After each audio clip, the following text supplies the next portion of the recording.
to start the video by asking that you subscribe and like and share, please, to get me slotted into that algorithm. And I'm once again just gonna hop right into the story. Let me know if you like that or if you enjoyed the tapping and the scratching and all that and you want me to bring it back. Just let me know. I'm here for you. Okay, let's get started. Today we're gonna be reading Thumbelina, a classic. Once upon a time, there was a woman who wished very much to have a very small child, but she did not know where to get one. So she went to an old witch and said to her, "I would so very much like to have a small child. Can you tell me where I can get one?" "Oh, we shall soon be able to manage that," said the witch. "Here is a barley corn. It's not the same kind that grows in the farmer's fields or that the chickens get to eat. Put it into a flower pot, and you will see something." "Thank you," said the woman, and gave the witch 12 shillings, for that was the price of it. Then she went home and planted the barley corn. Immediately there grew up a large, handsome flower, looking like a tulip. The leaves, however, were tightly closed, as though it were still a bud. "It is a beautiful flower," said the woman, kissing its red and yellow leaves, but as she kissed it the flower opened with a bang. It was a real tulip, as could now be seen, but in the middle of the flower, on the velvety green pistils, sat a tiny maiden, delicately and gracefully formed. She was scarcely half a thumb's length high, and therefore she was called Thumbelina. A neat, polished walnut shell served Thumbelina for a cradle. Blue violet leaves were her mattresses, and a rose leaf her blanket. There she slept at night, but in the daytime she played about on the table, where the woman had put a plate with a wreath of flowers round it, the stalks of which stood in water. On this water floated a large tulip leaf, and on this she could sit and row from one side of the plate to the other, having 2 white horsehairs for oars. It looked wonderfully pretty. She could sing, too, and indeed so tenderly and prettily as had never been heard before. One night, as she was lying in her pretty bed, an old toad came creeping through the window, in which there was a broken pane. The toad was a very ugly one, large and wet. It hopped down upon the table, where Thumbelina lay sleeping under the red rose leaf. "She would be a pretty wife for my son," said the toad, taking the walnut shell in which Thumbelina was sleeping, and hopping with it through the window down into the garden. There flowed a great wide brook, the margin of which was swampy and marshy, and here lived the toad with her son. Ugh, he was so ugly and nasty, and looked just like his mother. Croak, croak, crack, cack, cacks was all that he could say when he spied the beautiful girl in the walnut shell. "Don't speak so loud, else you'll wake her," said the old toad. "She might run away from us, for she is as light as swan's down, so we will put her on one of the broad leaves of the water lily in the brook, that will be just like an island for her, she is so light and small. She will not be able to run away from there while we are getting ready the stateroom under the marsh, where you are to live and keep house." Out in the brook there grew a great many water lilies with broad green leaves, which looked as though they were floating on the water. The leaf which lay the farthest off was the largest. To this the old toad swam out and laid the walnut shell with Thumbelina upon it. Tiny Thumbelina woke early in the morning, and where she saw where she was, she began to cry very bitterly, for there was water on every side of the great green leaf, and she could not get to land. The old toad was sitting in the marsh, decking out her room with reeds and yellow flowers. It was made to be very pretty for the new daughter-in-law. Then she swam out with her ugly son to the leaf where Thumbelina was. They wanted to fetch her pretty bed, which was to be placed in the bridal chamber before she entered it. The old toad bowed low in the water before her and said, "Here you have my son. He will be your husband, and you will live in great splendor down in the marsh." Croak, croak, crack, cacks was all that the son could say. Then they took the pretty little bed and swam away with it, leaving Thumbelina sitting alone on the green leaf, crying, for she did not want to live with the nasty old toad, or have her ugly son for a husband. fishes swimming down in the water had both seen the toad and also heard what she had said, so they put out their heads, for they wanted to see the little girl too. As soon as they saw her, they thought her so pretty that they felt very sorry that she was to go down to the ugly toad. No, that should never be. They assembled together down in the water, round the green stalk that held the leaf on which the tiny maiden stood, and with their teeth they gnawed away the stalk. The leaf floated away down the stream with Thumbelina, far away where the toad could not reach her. Thumbelina sailed by many towns, and the little birds sitting in the bushes saw her and sang, "What a lovely little girl!" The leaf went floating away with her farther and farther, and so Thumbelina traveled right out of the country. A pretty little white butterfly kept fluttering around her, and at last sat down upon the leaf. Thumbelina pleased him, and she was very glad of it, for now the toad could not reach her, and it was so beautiful where she was. The sun was shining on the water, making it sparkle like the brightest silver. She took her girdle and tied one end of it round the butterfly, fastening the other end of the ribbon to the leaf. It glided along much quicker now, and she too, for of course she was standing on it. A great cockchafer came flying along, who spied her and immediately clasped his claws around her slender waist and flew up with her into a tree. The green leaf floated down the stream, and the butterfly with it, for he was bound fast to the leaf and could not get away. Here are the illustrations. Here's the ugly toad and her ugly son, and here's Thumbelina with her butterfly towing her along. Heavens! How frightened poor Thumbelina was when the cockchafer flew up into the tree with her, but she was mostly grieved for the sake of the beautiful white butterfly which she had bound fast. In case he could not free himself, he would be obliged to starve. But the cockchafer did not care about that. He sat down with her on the largest green leaf of the tree, gave her the honey from the flowers to eat, and told her that she was very pretty, although she was not at all like a cockchafer. Later on, all the other cockchafers who lived in the tree came to pay a visit. They looked at Thumbelina and said, "She has not even more than 2 legs. That looks miserable." "She hasn't any feelers," said another. "She has such a narrow waist and looks quite human. Ugh, how ugly she is," said all the lady cockchafers. And yet Thumbelina was very pretty. Even the cockchafer who had carried her off admitted that. But when all the others said she was ugly, he at last believed it too, and would no longer have her. She might go where she liked. So they flew off from the tree with her and put her upon a daisy.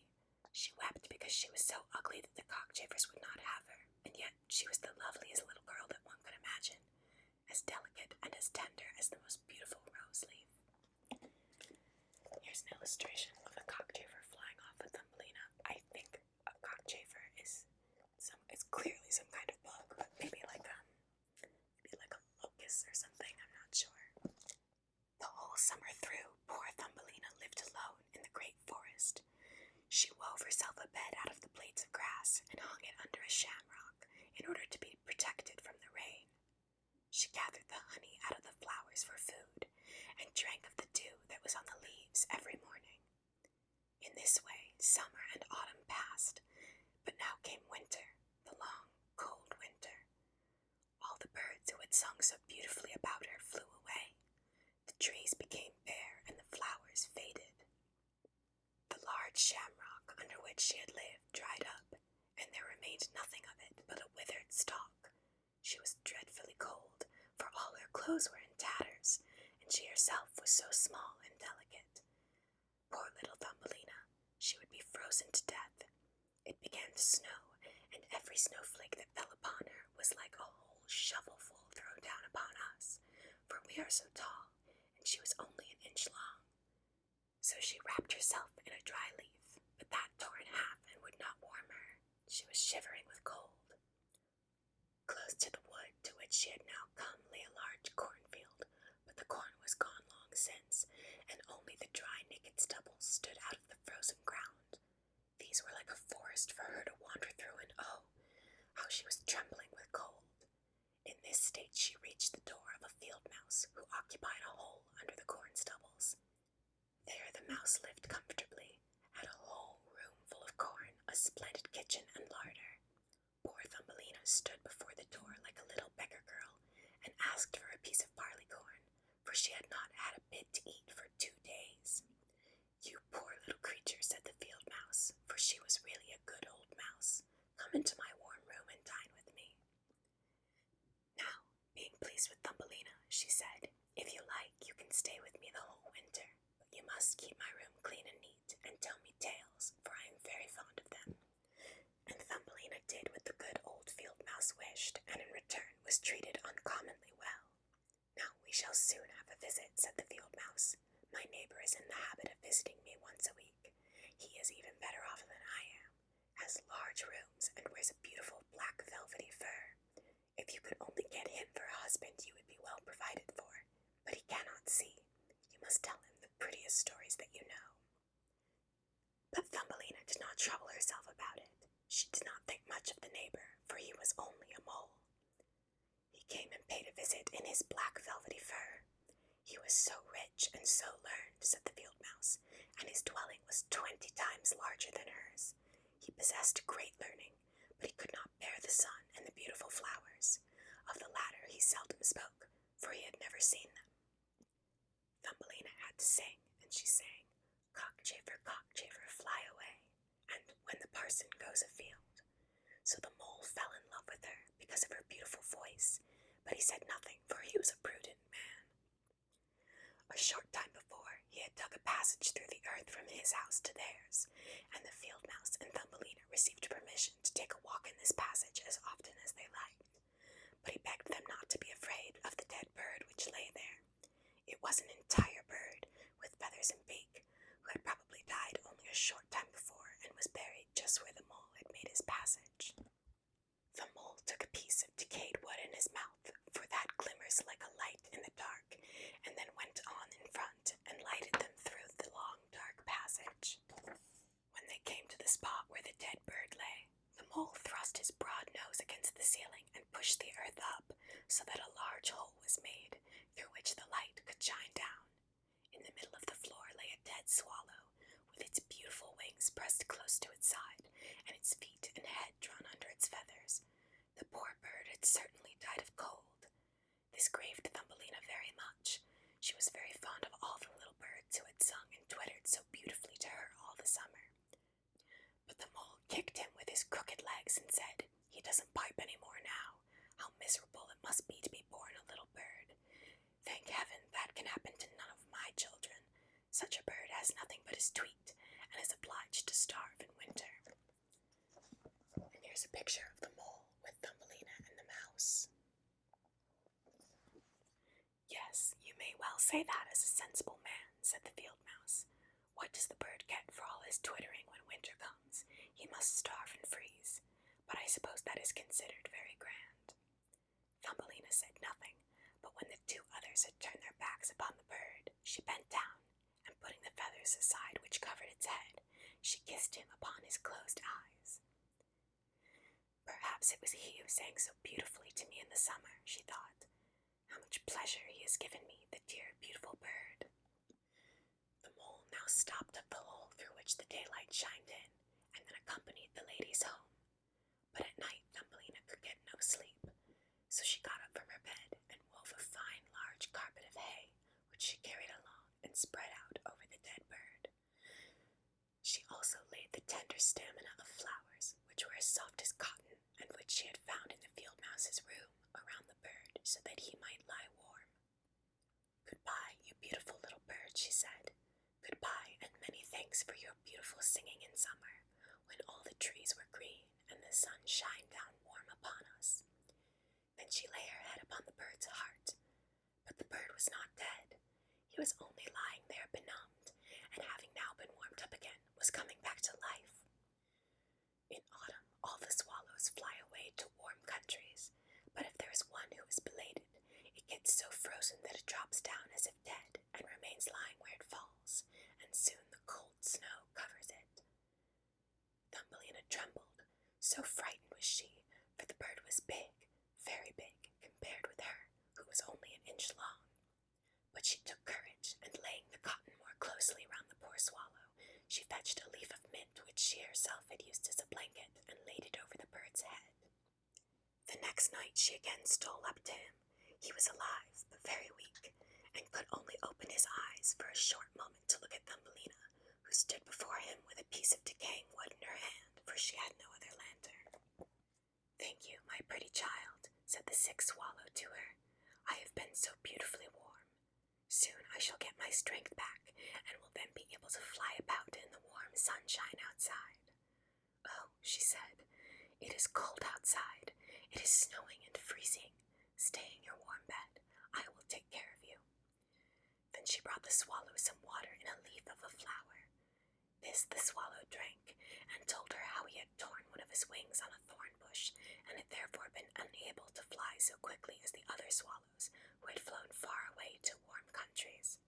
So he had at last fallen to the ground, but could not remember anything more, and did not know at all how he had come there.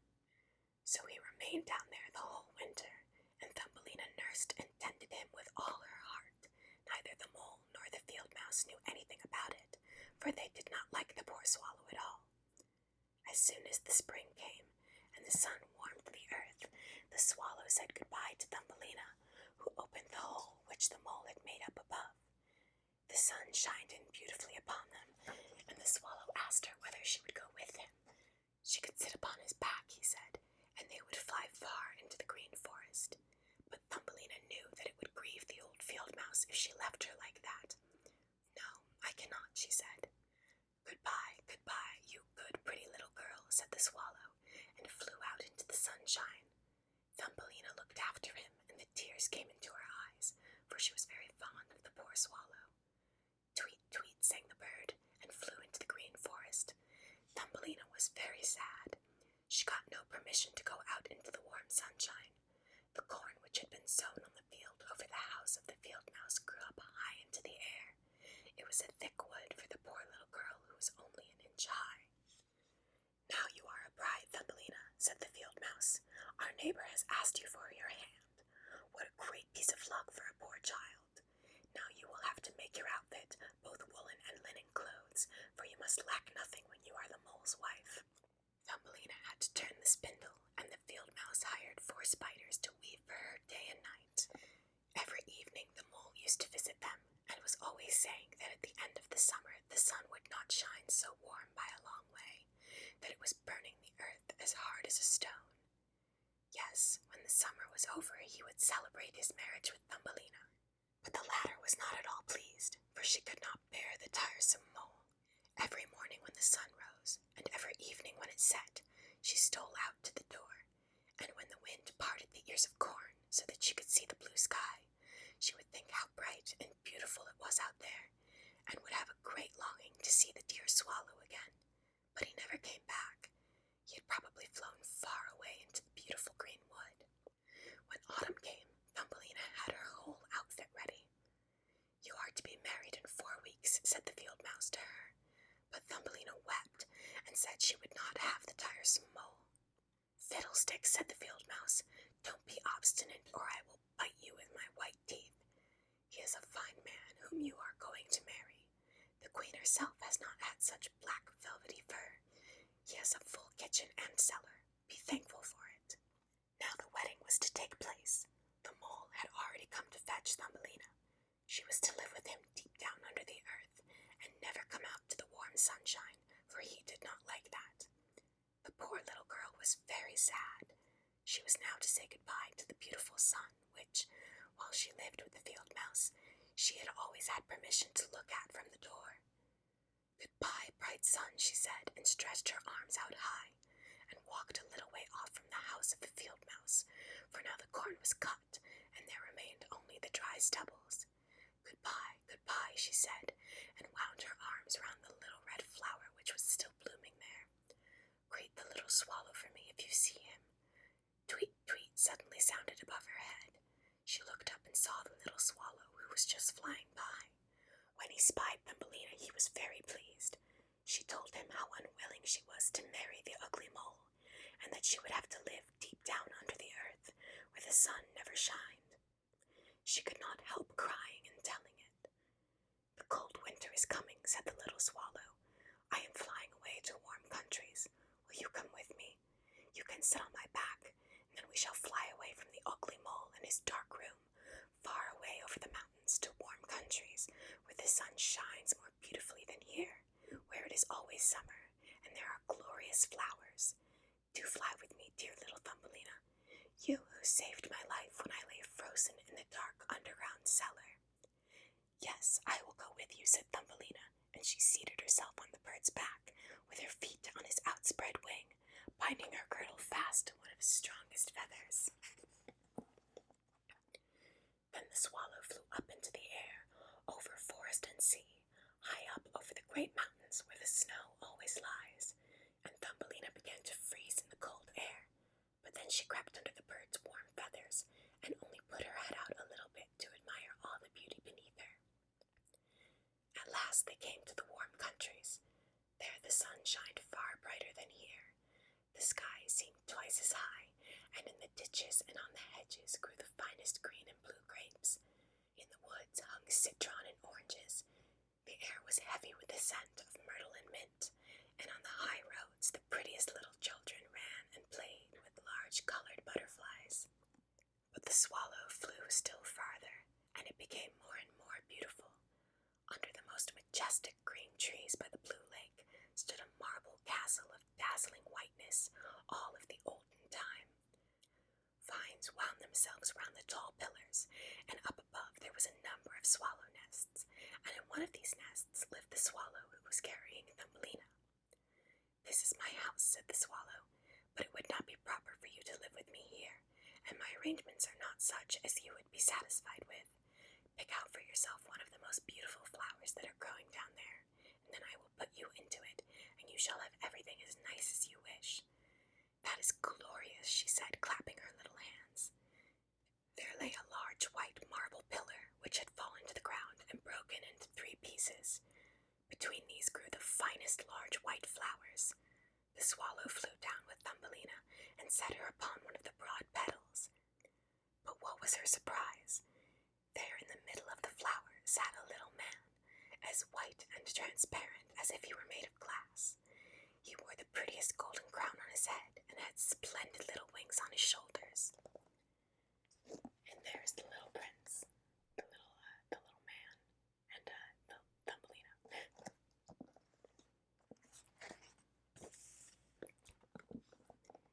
He himself was no bigger than Thumbelina. He was the angel of the flower. In every flower lived such a little man or woman, but this one was king of all. "Heavens, how beautiful he is," whispered Thumbelina to the swallow. The little prince was very frightened at the sight of the swallow, for it was a giant bird compared to him who was so small and delicate. But when he spied Thumbelina, he was greatly pleased. She was the prettiest little girl he had ever seen. He therefore took his golden crown from off his head and put it upon hers, asking her what her name was and whether she would be his wife. Then she would be queen of all the flowers. He was indeed quite a different man to the son of the toad and the mole with the black velvety fur. She said yes to the grand prince, and out of every flower came a lady and a gentleman, so dainty that they were a pleasure to behold. Each one brought Thumbelina a present, but the best of all was a pair of beautiful wings from a large white fly. These were fastened onto Thumbelina's back, and now she too could fly from flower to flower. There was much rejoicing, and the little swallow sat up in his nest and was to sing the bridal song. This he did as well as he could, although in his heart he was sad, for he was so fond of Thumbelina and would have liked never to separate himself from her. "You shall not be called Thumbelina," said the flower angel to her. "That is an ugly name, and you are too pretty for it. We will call you Maya." "Goodbye, goodbye," said the little swallow with a heavy heart, and flew away from the warm countries back to Denmark. There he had a little nest over the window where the man lives who can tell tales. To him he sang "Tweet, tweet," and that is how we know the whole story. And there's another little illustration of Thumbelina there. I have to assume that the man who tells stories is Hans Christian Andersen. And if you couldn't tell, he was from Denmark. So that's the end of that story. A little bit more cheerful than last week's story. So coming up for Halloween, we're gonna have spooky, scary story time, and I am going to read you a new story each day leading up to Halloween, as a treat. So, let me know what you thought of this. If you'd be interested in me starting a Patreon or a Cameo service where I can read books that you request, just let me know. I would be totally down to do that. And please remember to subscribe and like and share. And find me on social media at Wordy Whispers. All across social media, Wordy Whispers. Alright, I will see you for spooky, scary story time coming up this week.